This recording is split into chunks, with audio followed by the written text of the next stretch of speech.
I'm Melissa Royster, and you are watching Mission 360. Every week, we focus on mission stories and challenges all around us. Today, we will visit a very specific region of the world. This region is called the 1040 window. The 1040 window is a term coined by Christian missionary strategist Lewis Bush in 1990. It is located between 10 and 40 degrees, stretching from North Africa through the Middle East and into Asia.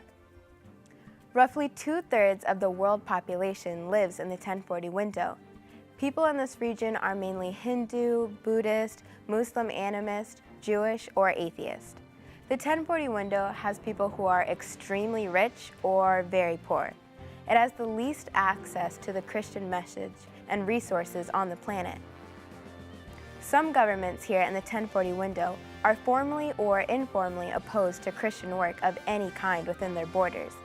Elkanah Karosi is a Christian leader who works in the 1040 window, and he is here to tell us more about this interesting region. Pastor Karosi, I'm so glad that you could join us, all the way from Kenya. Yes. You are the Adventist mission coordinator for a large region that we call East Central Africa. What are some of the countries that you care for? Well, in that part of the world, we have Ethiopia, Djibouti, Eritrea, Somalia, Kenya, Uganda, Tanzania, South Sudan, Rwanda, Burundi, and Democratic Republic of Congo.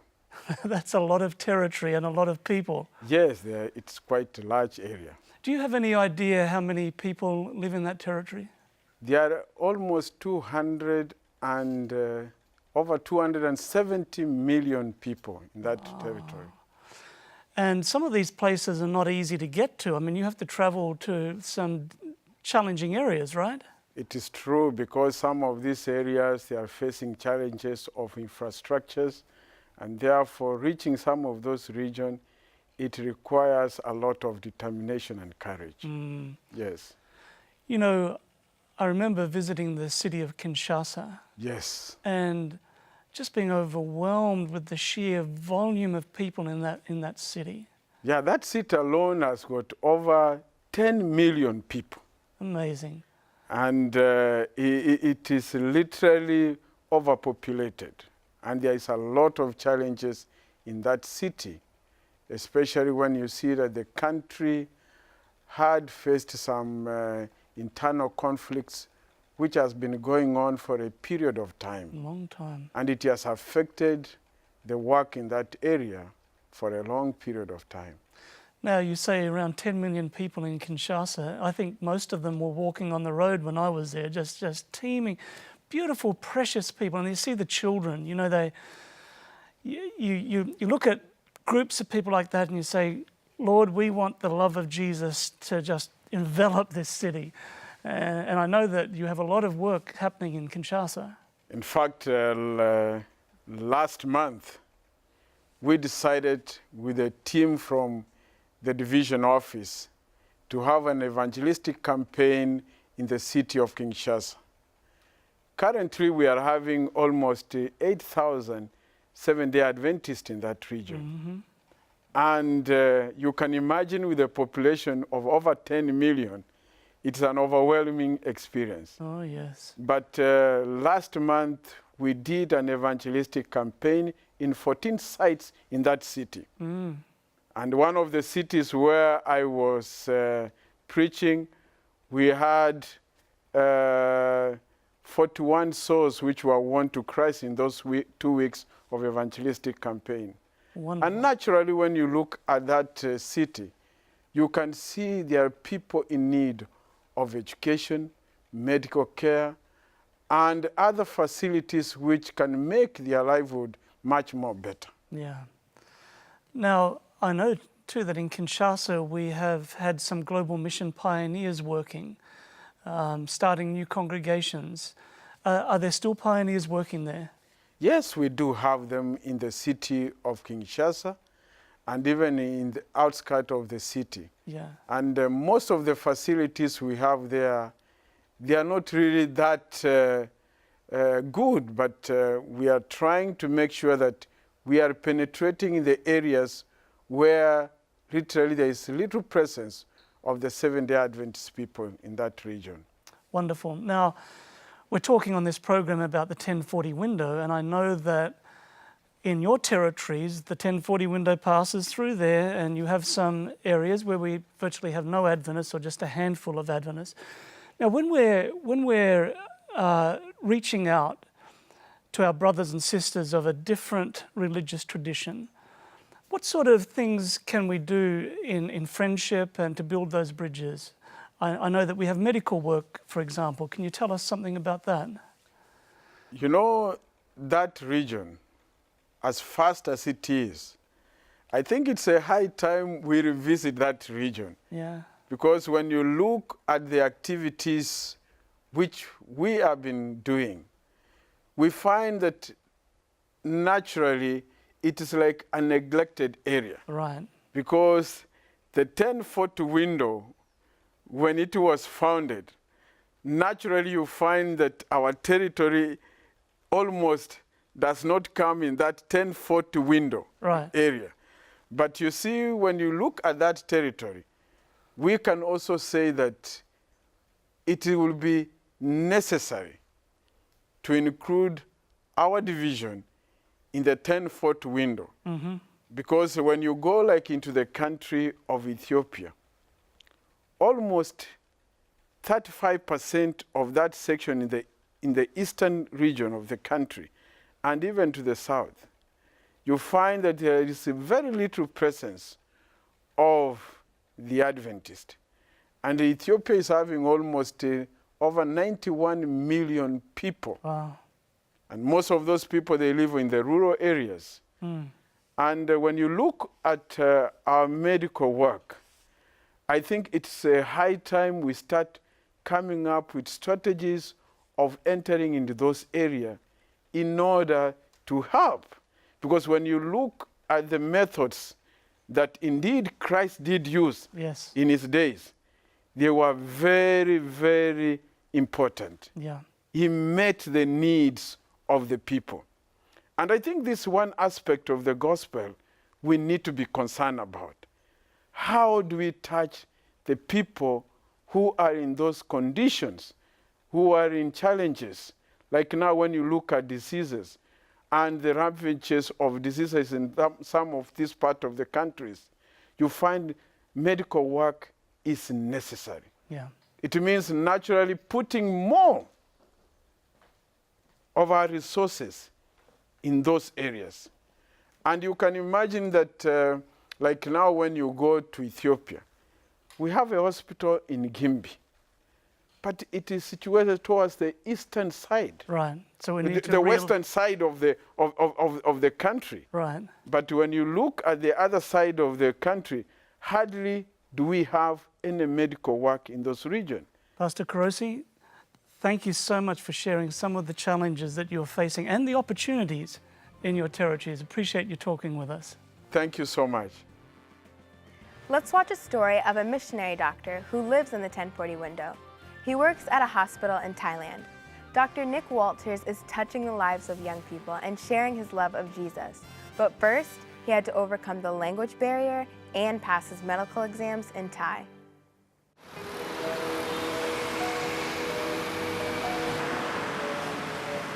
My name is Nic Walters, and I'm a missionary physician here at Bangkok Adventist Hospital, which is also known as Mission Hospital, or in the Thai language, Rong Phayaban Mission.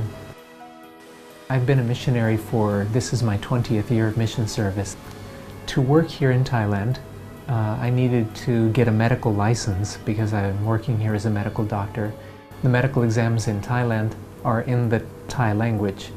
To learn an entirely new language with completely different grammar and tones was a bit of a challenge, not just a bit of a challenge. It was an incredible challenge, and the Lord worked things out in a miraculous way for me to be able to come to Thailand, to be able to study Thai, and to finally be able to take the exam and pass it.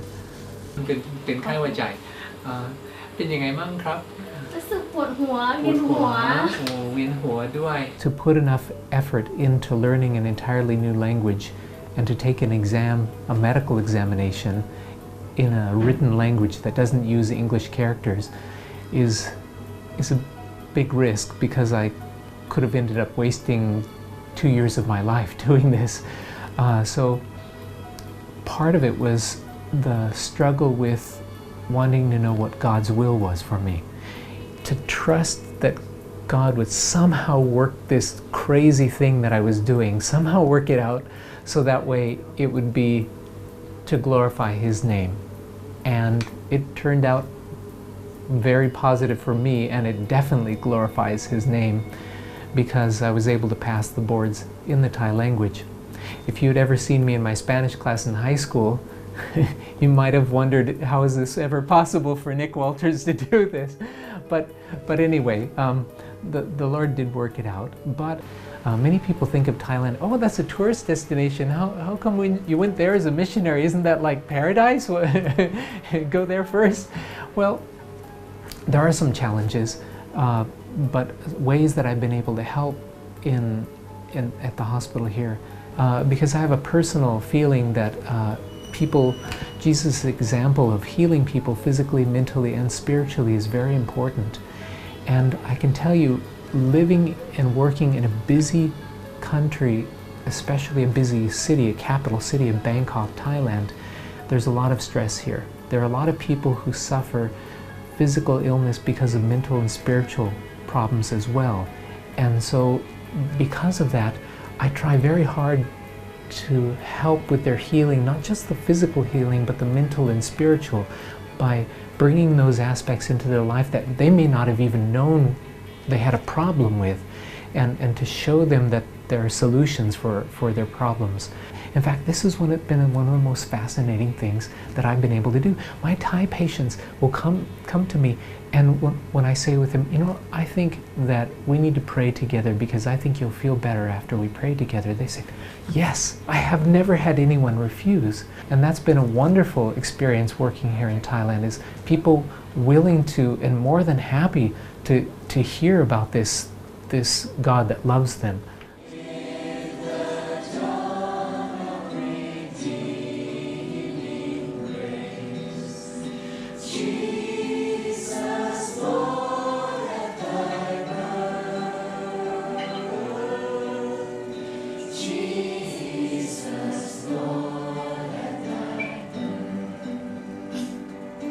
My wife and I have at least once a month tried to have Bible study at our house, but it's a little more than Bible study. We feel like they're almost like our children, and so it's been a wonderful experience to share Christianity and also support the Christianity of our Christian students, but also share it to our Buddhist students as well. 78 ปีได้ถ้าเป็นผู้ชาย72แต่สมัยนั้นแค่40 Our Adventist church is growing in Thailand. If our members throughout the world could pray for our members or people who are struggling to become members of our church here in Thailand, because for a Thai person to choose to become a Christian is a challenge.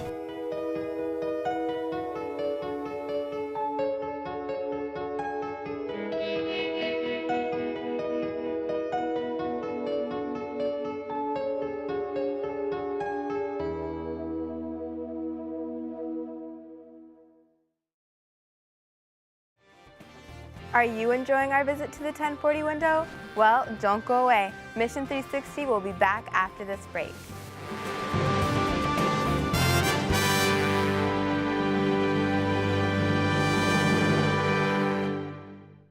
Inspire your children to walk in Jesus' steps. Introduce them to young frontline missionaries who take a bold stand for the truth.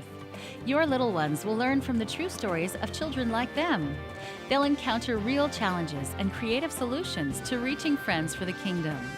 To receive your free copy of Mission Stories for Kids, call us today or visit our website.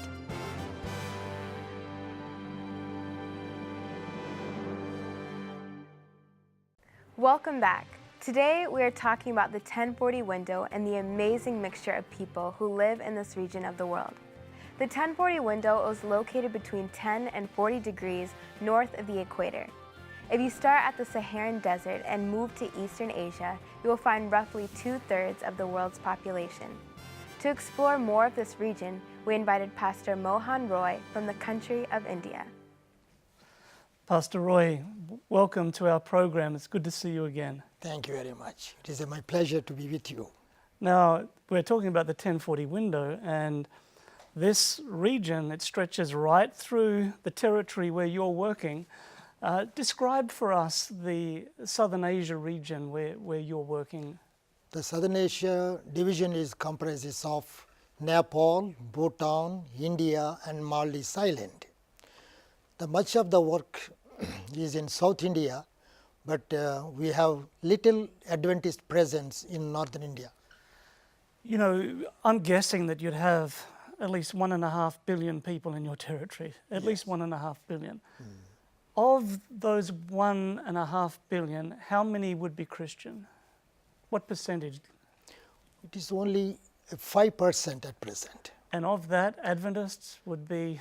1 point, pretty small. very small compared to population. So you have a tremendous territory, you have wonderful people, you have terrific food. I wish you could have brought some with you. Yes. But the church in this region is involved in many different types of ministry. For example, the education work, schools, colleges. Tell me about that. We have around 680 schools and 12 colleges. In these schools and the colleges, every time they conduct week of prayer for the children. So number of non-Adventist children study in our institutions. So when they attend our Sabbath school and the divine services and all the religious activities, they show interest in Christianity. So when they go back home and they tell the parents that they were interested in Christianity. So every Saturday afternoon, the school staff in the college, they have a Bible study. So even the colleges and the schools, they're giving Bible study and number of people are accepting Jesus. So you have tens of thousands of children and young people enrolled in schools in India. What a tremendous ministry and a big job to keep that running, I'm sure. Now, what about health work, medical work? We have around 6 medical hospitals. Wherever we have medical hospitals, the doctors and the nurses, they go out on Sabbath day afternoon and they start a small congregation. For example, wherever we have hospitals, they raised nearly 10 to 15 congregations. But in one place particularly in Andhra Pradesh, we have around 65 churches started by the hospital administration. Wow, that's interesting. Yeah. And of course, ministering in Christ's way of caring for the whole person is integral to the work that they are doing. Usually, even the pioneers or the pastors, the evangelists who involve in the medical ministry will have more souls, because the people will come, because people always come to get cured by the hospitals. So they believe Jesus is the great healer and great physician. So they show love towards the Christianity. The hospitals doing major work in the ministry, spreading the gospel. Now, Pastor Roy, you are the Adventist mission coordinator for this region of the world. Tremendous challenge. Yes. You are supervising a group of global mission pioneers, church planters. These are lay people, many of them young people, going into new geographical areas, working among different people groups, starting new believers. How many pioneers do you have working at the moment? At the moment, we have 304 pioneers working in Nepal, Bhutan, and India. But we don't have much work in Maldives yet. No. So these pioneers, they receive a basic training and then they're sent to their territories. Tell me a little bit about the methodology they use when they are planting new congregations. The methodology they use, usually we train them 5 days to these pioneers wherever they were located. So we give them some methods such as they need to first to go to the village and find out whether they were interested in Christianity or not. Right. And then if we find out is any people who has got possessed Bible or any people who had been to some Christian hospital. So the people who have gone to Christian hospitals, they always presented one Bible for them. So there are some ladies are interested in read the Bible. When we approach these people, they invite us to come and to tell about Jesus. And that lady who possesses the Bible call all the other ladies so that we'll have a prayer session over there. So likewise, the first method is to find out whether they're interested in the Christianity or not. The second one, we approach the elders of the village and the health awareness, then the prayer and the friendship and the fellowship. The last, we will have worship together. So it's a holistic ministry like Jesus. Yes. Where they mingle, they show sympathy, Yes. they win confidence. Yes. I mean, they minister to needs, and then they win the confidence and lead Yes. people to Jesus. It must be a tremendous challenge trying to supervise more than 300 church planters. Yeah. I guess you're traveling a lot. Yes. Even we have global mission directors in the mission field, Okay. in the conference, in the unions. So they were carrying the locally. But when I visit them, I call for the mission field director and the union director together. We conduct the seminars and visit all the congregations. So we encourage them time to time with new methodologies so that they will use these methods and bring many people to the foot of Jesus Christ. Let me just talk to the viewers for a minute. I just want to thank each one of you who pray for our Global Mission Pioneers. It can be very challenging work. And for those of you who support Global Mission Pioneers with your finances, because these pioneers are working in very challenging areas. Pastor Roy, I want to thank you so much for the work you're doing and for joining us on the program today to share a little bit of the challenge in the 1040 window. Thank you very much. I appreciate very much for having this good interview. And our prayers will be going with you. Thank you very much. Let's visit a church in a small mountain village in China. Several years ago, a church planner visited the village and learned that some members of a small group had old ties to the Seventh-day Adventist Church. Listen closely as we watch what happened next.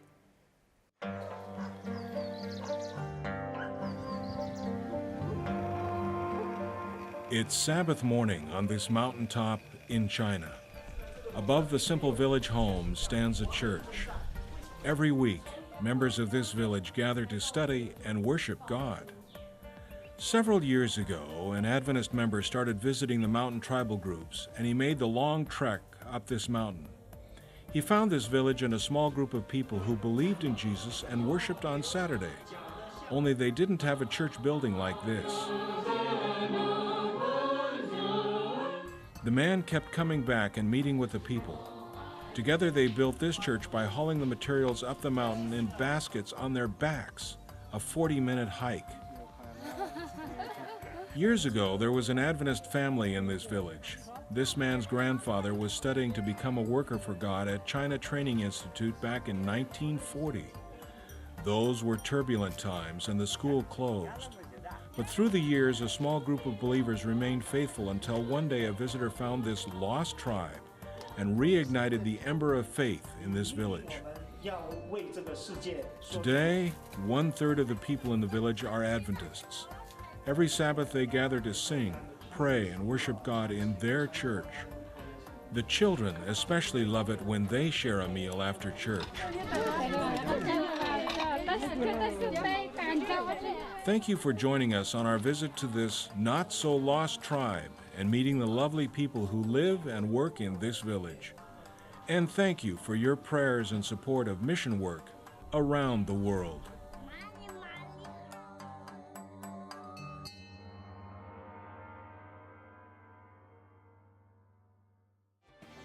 Are you enjoying our visit to the 1040 window?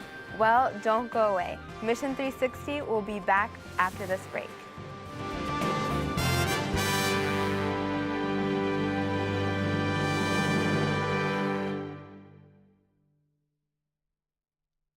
Inspire your children to walk in Jesus' steps. Introduce them to young frontline missionaries who take a bold stand for the truth. Your little ones will learn from the true stories of children like them. They'll encounter real challenges and creative solutions to reaching friends for the kingdom. To receive your free copy of Mission Stories for Kids, call us today or visit our website.